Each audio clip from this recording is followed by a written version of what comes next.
Tolkien has many themes throughout all of his writings, but if I was to choose one prevailing theme that he writes about, that would be the unification of good over evil. We see this time and time again in the first, second, and third age. In the first age, there's various examples. There's the War of Wrath, the unification of all the races of Middle-earth to finally fight and defeat Morgoth.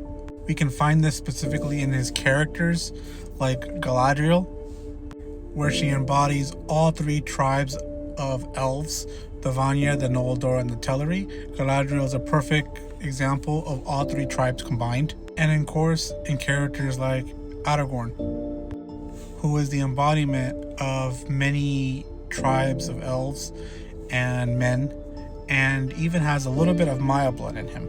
Interesting thing about all the events that happen in Tolkien's world is that the various times that the races or even a single hero, a single character takes it upon himself to fight evil, even if they fail spectacularly, like Fingolfin or the hidden kingdom of Gondolin, they still end up failing regardless. And it takes a unification of various forces of good to defeat evil.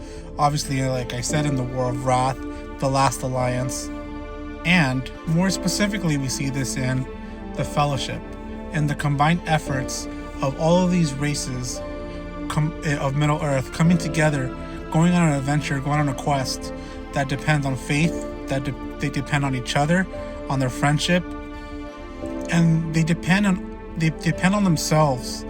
And it is their combined effort of good, and only then do they defeat the evil that Sauron represents.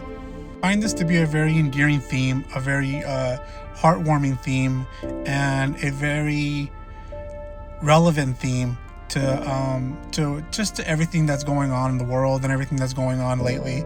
That there's a lot to be said of working together and in combining the goodness that this world has in order to fight kind of like the forces that are constantly against us, the forces of evil, the forces of Sauron.